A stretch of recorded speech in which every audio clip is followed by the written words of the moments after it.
Hi everyone, my name's Priya. And my name's Anna, and today we're doing another video in our Outspoken series. Today we're talking with Phoebe, who is a third-year student at Harvard University who is studying women, gender, and sexuality studies, and we're talking to her today about post-colonial feminisms. Could you please introduce yourself? Well, hi there. My name is Phoebe, and I'm a third-year college student at Harvard. My concentration, or my major, is studies of women, gender, and sexuality. And I'm pursuing a secondary concentration in classics, specifically focusing on ancient Greece. In the past, I've worked on reproductive justice initiatives at Nero Pro-Choice Maryland, and I've worked with Harvard's Graduate Student Union in their strike in 2019 for fair contract. My work today includes organizing with Our Harvard Can Do Better, or just Our Harvard, to eliminate rape culture on Harvard's campus. We are a non-hierarchical student organization that gets involved in direct action and coalition efforts on Harvard's campus to support survivors' rights and hold perpetrators accountable. So in your academic focus, what is it and what led you to study that? Right, so I focus on post-colonial feminisms. And it's really funny, what pushed me to post-colonial feminisms is actually what pushed me to pursue women's studies in the first place. I went to this an all-girls school in DC, National Cathedral School, and there was a big focus on feminism there. And one of the classes that was offered, I took it in my senior year of high school, and it was an English literature class called Global Perspectives. But it was not just literature. It was a class on feminist and post-colonial feminist literature that included a lot of theories on imperialism, culture, and power. And this class, I didn't really know what to do with my life before I took it, but it really inspired me because when I was in high school, I was mad about a lot of things. I was very political. I was involved in the DC protest scene because every teenager in DC goes to a protest at least once. But I didn't really know how to think about and talk about all of this injustice I was trying to fight. And this class taught me the very basics of my field, the language and the tools that people have been using for decades to understand and to oppose colonial, racist, sexist, heteronormative oppression. So when I took this class, I really got a better idea of the world around me. It was just this clarity, and I latched onto it. Great, thank you for sharing that. And going a little bit into the information, what is post-colonial feminism? So that's a funny question. So there are really three questions in that. What is post-colonialism? What is feminism? And what is post-colonial feminism? I think it's easiest to start with feminism because most people are familiar with the term, but it's also very difficult. We could call it an ideology. We could call it a movement. We could call it a theory. We could call it a practice. And here's the thing. Those aren't all correct because there's no single capital F feminism. When we say the word feminism, we're really talking about a whole bunch of different movements under one umbrella. There's government feminism, liberal feminism, Marxist feminism, ecofeminism, and dozens more. Some of these movements actually actively oppose each other, but what allows us to pull out all of them under one label is this certain similarities. What I mean is that they're all concerned with the experiences of women. They're all connected to that one term, so women. They all actively oppose some aspect of patriarchy, and we're going to define that as a system that, at the most basic level, excludes people from power on the basis of gender. So we have this weird conglomerate, but it's a very loosely defined term. It's hard to set solid boundaries. But remember, experiences of women against patriarchy. Now, post-colonialism is a little simpler. Post-colonialism is an academic field that aims to understand and counter the legacy of colonial oppression. What post-colonial theory does is it breaks down what we take to be the truth. It questions the racist world order set in place through the process of colonization, especially during the 19th and early 20th centuries. But postcolonialism isn't an entirely historical discipline. The purpose of questioning and the purpose of investigating is to understand that what colonialism has told us does not need to be true. It's to understand what has been told us and understand how to counter it.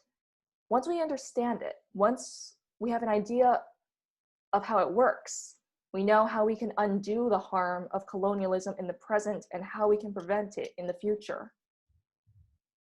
So we have feminism and we have post-colonialism. So what do we get when we put the two together? Well, because it contains feminism, it's messy. We first see post-colonial feminist movements after colonized countries gained their independence in the mid and late 20th century. These movements emerge in the chaos of trying to build a nation state from the ground up, basically. And what happens is that women who were originally involved in the struggle for independence start to think about how they want to be treated in the new nation. And this is where a major divide appears, because on one hand, these women recognize the need to undo the harms of colonialism.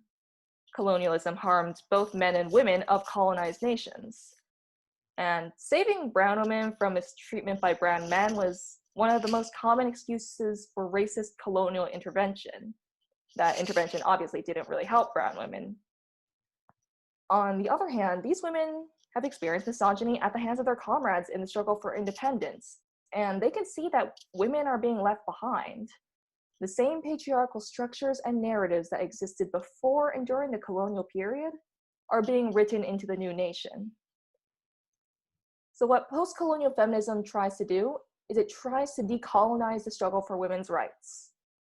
It's an effort by brown women for brown women that rejects the racist and misogynistic legacy of colonialism. At the same time, post-colonial feminism rejects misogyny in any form. So we can think of post-colonial feminism as a movement that tries to address racism and misogyny at the same time, because that's what women in post-colonial societies experience. They're subject to both racist and misogynistic oppression. But because it's the feminism, post-colonial feminism isn't a monolith. There's no one post-colonial feminist movement. There are as many types as post-colonial feminism as there are experiences of colonization. So more than one for every former colony. Some address class, while others focus on the needs of elite women. Some work through government, while others actively oppose the state. But all of them fall into the category of post-colonial feminism because they address how the interplay of racism and misogyny affects women in post-colonial societies. So what role does intersectionality play in post-colonial feminism? Right, so intersectionality is one of those buzzwords, and everyone loves talking about feminism, but not a lot of people know the full meaning of the term or where it comes from. And here we have to give credit, because intersectionality was originally an academic term invented by scholar Kimberly Crenshaw. She was a Black feminist scholar, and she published a paper in 1989 that would completely reshape the field of feminist studies. The paper essentially argues that it's not enough to look at Black women's experiences in terms of race, and it isn't enough to look at them in terms of gender. To really understand Black women's experiences, you have to examine using what Crenshaw calls an intersectional approach. So, an intersectional approach recognizes that racism and misogyny don't function separately from each other. When racism and misogyny interact, they create something new, something greater than the sum of its parts. This means that, yes, Black women experience racism, and yes, Black women experience misogyny. But because they're positioned at the intersection of race and gender, they experience something completely unique, something that neither Black men nor white women experience. And Crenshaw gives us a great way to think about it in a TED Talk she gave in 2016. She compares oppression to a traffic intersection. A Black man standing in the road can get hit by cars going north and south. a white woman standing in a different road can get hit by cars going east and west. But a Black woman, because of who she is born as, stands at the very middle of the intersection. This means that she can get hit by cars going any direction, north, south, east, west, and that's bad already. But it also means that she faces a special kind of danger. She can be hit by 2 cars at once, one coming from the north and one coming from the east, or one coming from the west and one coming from the south. And that's going to be a bigger accident than just one car and a pedestrian. An intersectional approach recognizes and addresses that special danger. Now, the term intersectionality was invented in 1989, but it describes something that's been going on for decades. Post-colonial feminist movements emerged because women of color began to realize that their experiences were getting lost. People were talking about racism, and people were talking about misogyny, but no one was talking about how the two of them together created a unique kind of oppression that only women of color experience. Post-colonial feminism is, at its core, a movement addressing the intersection of race and gender. Post-colonial feminism is intersectional by definition. So, do you mind speaking about your work with Black feminism? So, it's funny, you'd expect that as a geographically American movement, Black feminism would fall beyond the limits of my field. But when you think about it, Black feminism is just another type of post-colonial feminism. So modern Black feminism emerged in the late 70s in response to what we would call the second wave. The second wave, which took place in the 60s and 70s, was a form of very white and very middle-class feminism. It did not address the needs of Black women, many of whom were working class, or really any other women of color. At the same time, Black women were beginning to feel disillusioned with the Black Power movement. Many felt that it sacrificed Black women for the interests of Black men. And this dissatisfaction eventually gave birth to the Black feminist movement in the late 70s, which, like other post-colonial feminisms, aimed to address the intersection of race and gender. Now, that's one way Black feminism can be considered post-colonial, this core intersectionality. But Black feminism can also be considered post-colonial in terms of the Black American community's colonial history.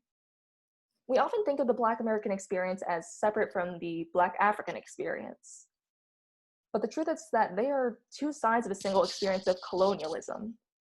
The Atlantic slave trade served as a sort of prologue to the official colonization of many West African countries.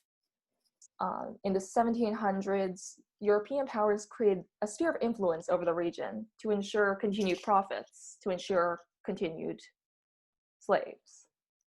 But this soft power turned into hard power once the slave trade was outlawed by England in 1807, and suddenly maintaining a sphere of influence wasn't profitable. What followed was a series of wars instigated by European powers for control over the region. And what would happen to those taken and enslaved behind? Both sides would be assimilated to European languages and culture, especially forced conversion to Christianity. And importantly, both sides would be exploited in the growth of cash crops, cocoa on the British Gold Coast, sugar and cotton in the Americas. And those cash crops are the hallmark of a global colonial economy. Now, it's very strange to think of Black feminism as post-colonial, but the truth is that Black feminist efforts to undo the harms of slavery are addressing a colonial legacy of power and profit. In terms of my own work, it's really difficult to find anything that hasn't been touched by Black feminism. Black feminist scholars like I said earlier, Kimberly Crenshaw, and then Audrey Lorde and Bell Hooks, Toni Morrison, they form the foundation of modern feminist studies. If you go to any university program, that's what they're going to start you with.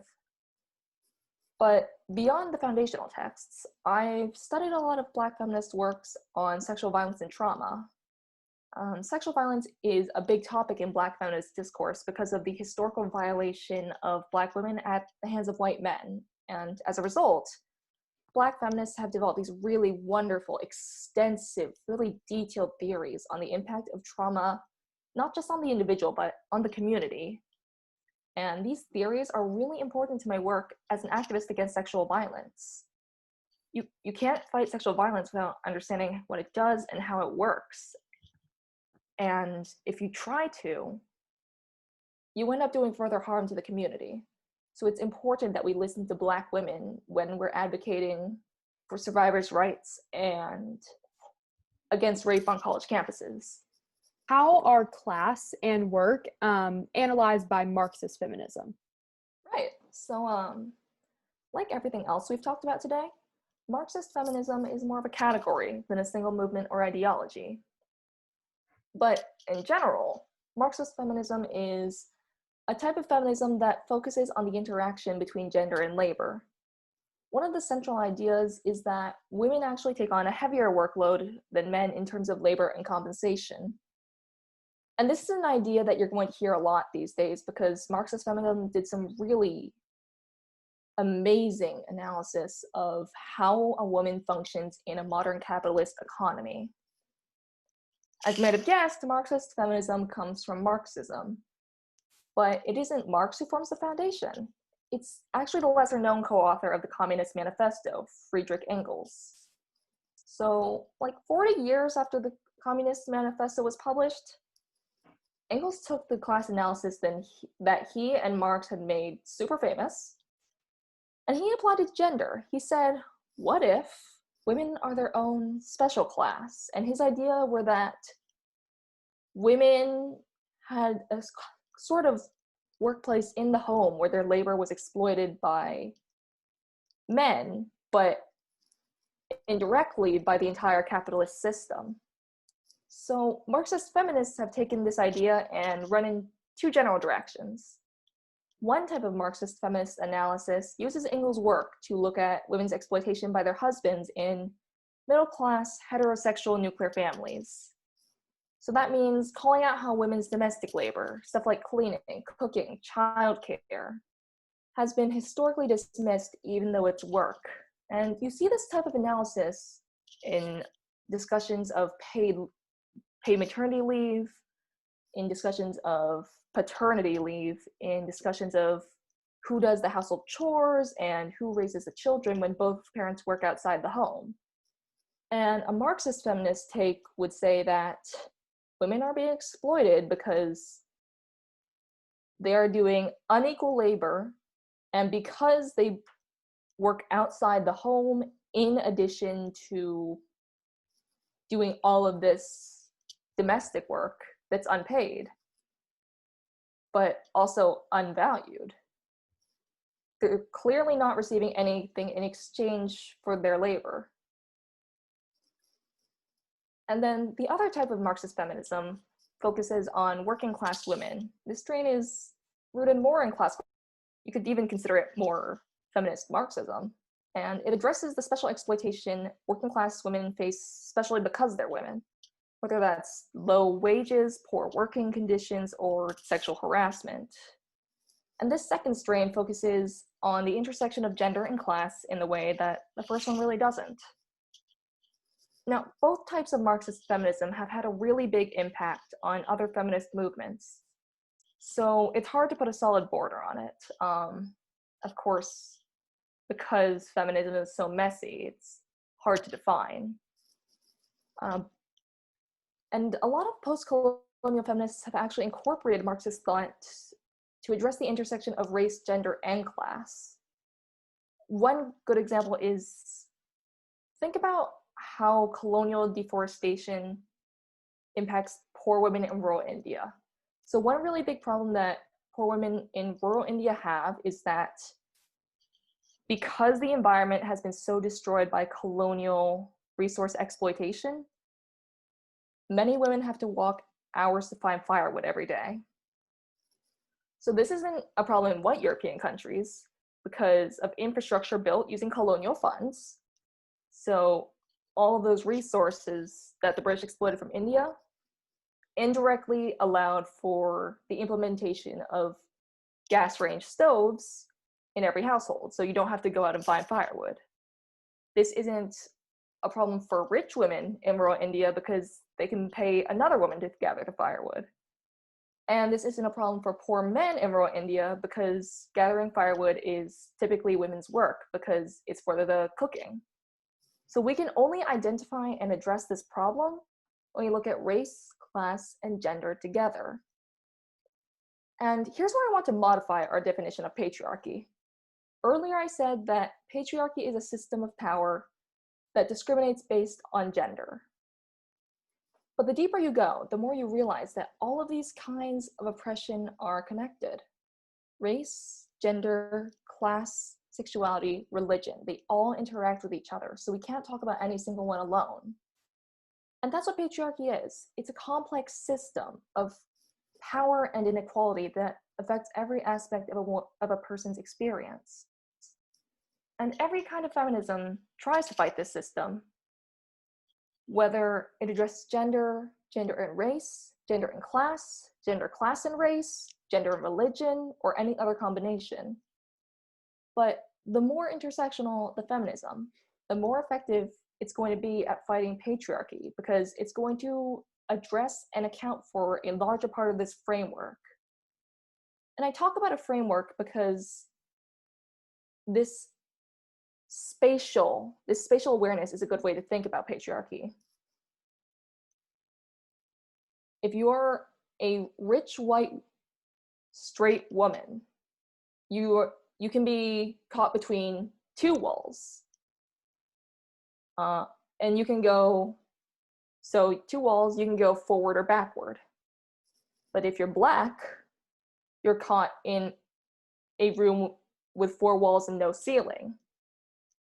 And you can only go upward if you climb. If you're Black and Jewish, or you're Black and queer, or you're Black and working class, you have a ceiling too, and you're stuck in that room. And the more you add, the more walls come in until you are stuck in place. You have no power to move or to do what you want. And that's why it's so important to think about patriarchy as all coming together, because if you only have two walls at any given moment, you can find your way through.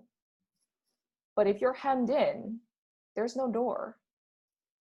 And the only way to move is to break through the walls. Thank you for that example. So how can we decolonize our feminism? I'm glad you asked this question, because often discussions of intersectionality are limited to a US context. But we have to think about how our activism functions in a global system of power. It's not enough to just think about what happens in America. As I mentioned before, saving brown women from brown men has been used over and over as justification for colonial. We saw it in the 1800s when the British cited practices like child marriage and widow burning as an excuse to colonize India, and then treat Indian women brutally. More recently, we saw it in the early 2000s when the Bush administration framed the invasion of Afghanistan as saving women for the Taliban. So let me make myself clear. I oppose all violence against and exploitation of women. I don't accept culture as justification for oppression. But when we look at conversations that were happening around these subjects, around these times, it's clear that the most important voice is missing, the voice of the colonized woman herself. White voices consistently dominate conversations about the status of Black and brown women. The resulting activism doesn't actually address Black and brown women's needs. It addresses what white people think they need. If we had listened to Afghan feminists in the early 2000s, we would have realized that Afghan women didn't want to be saved by a foreign power. Afghan feminists explicitly told the US to withdraw. But the US went directly against the wishes of brown women in the name of saving them. And that is a colonial feminism. So what does it mean to decolonize our feminism? For one, It means getting rid of the white savior narrative. When we think of Black and brown women as victims who need to be saved, we take autonomy out of the picture. We erase the possibility that a Black or brown woman could save herself. This kind of activism puts white activists in charge. What we need to do is flip the structure. Black and brown women need to lead their own liberation. No one is going to be able to address and understand their needs as well as they can. And for white activists and allies, decolonizing your feminism is going to mean staying quiet sometimes. I know everyone's heard it a million times, but I'll say it again. You need to listen. You are not the authority on another community's experiences or needs. You need to amplify Black and brown women instead of talking over them. And at the same time, being an ally takes sacrifice. To decolonize your feminism, you need to make it anti-colonial. That means actively opposing racist feminist initiatives, and I'll go back and put feminist in air quotes. That means refusing to leave working class Black and brown women behind when it would benefit rich white women. Just as an example, increasing the number of women in the C-suite or increasing the number of women billionaires isn't going to help the workers who are just about half of them women that they exploit. But most of all, decolonizing our feminism is a process of constant questioning. We have to ask ourselves, who is speaking and who is silent? Who has the power here? Is what we're doing actually what people need? And the answers come from listening and observing. Every feminism and every feminist has to deal with the legacy of colonialism. It's our responsibility to make sure that our activism doesn't cause further harm. So you kind of covered this a little bit already, but what do you think intersectionality looks like in practice? Right, so intersectionality, I'm glad you asked this question, because intersectionality in practice isn't just a post-colonial feminist thing. So far I've talked about intersectionality as a way of thinking and looking and listening. But I mean, the hardest part is going to be doing. It always is.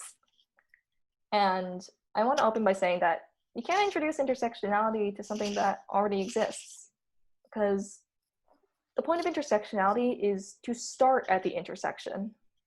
That means that you can't bring in Black women's experiences as a side issue when you're addressing Black men's or white women's needs. You need to start with Black women, or you can't just bring in working class women's experiences when you're addressing homophobia, or when you're addressing exploitation, or when you're addressing misogyny. It all needs to happen at the same time in the center. And for a lot of feminist organizations, intersectionality doesn't mean bringing in Black women employees, because the power stays in the same place. It's still white leadership. But it also doesn't mean bringing in Black women leadership, which is often what we call for, and it's a great thing. Black women leaders are necessary, and there should be a lot more of them. But that's not intersectionality either. Intersectionality in practice means doing both of those things and completely rewriting the mission statement to focus on Black womanhood, centering the experiences and needs of Black women. So what intersectionality looks like is essentially creating a whole new organization. And I want to hammer this in. Intersectionality isn't limited to just race and gender. Truly intersectional activism addresses race, gender, class, sexuality, religion, and everything else. And this kind of activism is an ideal, not a reality. Even the Combahee River Collective statement, probably the best example we have of intersectional feminism, doesn't address religion. So when we talk about what intersectionality looks like in practice, we're really talking about our hopes for the future. We're talking about how we can best embody an ideal, how we can change for the better as time goes on and we learn and our activism evolves. Thank you. So, in wrapping up our discussion, what literature would you recommend to those wanting to learn more about what we have discussed today regarding all of these topics? Yeah, so a problem people in my field run into often is a matter of accessibility, because it's so heavily academic, so many of these theories, and God, they are thick to read. But it doesn't really help people if they can't understand it. So I always recommend how I started in high school, which is novels, graphic novels, stories, because stories are how we learn best. I would recommend Persepolis by Marjan Satrapi, which is a graphic novel about the author's childhood growing up in Iran in the 80s. And it's a great discussion of imperialism and culture and labor and womanhood, and how it feels to be a woman growing up in a US occupied country. And I use occupied loosely, I mean, sphere of influence. And if you don't want to read the graphic novel, which is fine, I personally really like graphic novels. There's a second movie. In terms of Black feminism specifically, I would recommend any poetry or essays by Audrey Lorde. And I mentioned her name earlier, but I didn't really go into it. Audrey Lorde is a Black feminist, I think was a Black feminist, Black lesbian feminist who was really big in the 80s, and she is massively influential in this field. And the best part is that her writing is very accessible because it's meant to help everyone. And her poetry and her essays are wonderful. They really are the basis of any modern feminist education. And like, I also understand that people sometimes don't like reading. So I like to recommend feminist music. Music is a great way to learn about post-colonial feminism because performance and language and the aesthetics of performance are a really important factor in cultural colonization. So always look up the music video. It's fun. It's going to get you a lot more than just the audio. But I recommend artists like Mona Haidar. She's a rapper who comes from somewhere in Michigan. I think she comes from Flint, actually. She's famous for the song Hijabi. I also recommend Rocky Rivera, who's from the San Francisco area. She's an Asian American rapper, and this one's not so much post-colonial, but Pussy Riot, which was famous, I think, in 2009 or around that time for protests against Vladimir Putin. So really look into punk feminist music and feminist rap, because there's a lot of feminist pop music out there, but if you want to dig deep, I think that those are the best genres. Amazing. Thank you so much, Phoebe, for sharing. Of course. Thank you so much for inviting me to speak with you today. It was such a pleasure getting to meet you and learn from you. Yeah, I'm just very glad, because post-colonial feminisms aren't something we really talk about in the mainstream, and I think that a lot of young women of color would really enjoy getting into this, because especially for me, I mean, as a young Asian American woman, I feel that I understand my life and my experiences a lot more because of my field. And I would love for other people to experience that. Thank you all so much for listening. We really hope you enjoyed this Outspoken speaker series. If you haven't already, make sure you subscribe and like this video down below and turn on our post notifications. And if you want to see more Loud Women, you can check out our website, which is loudwomencommunity.org, and follow our Instagram at loudwomencommunity. Bye! Bye.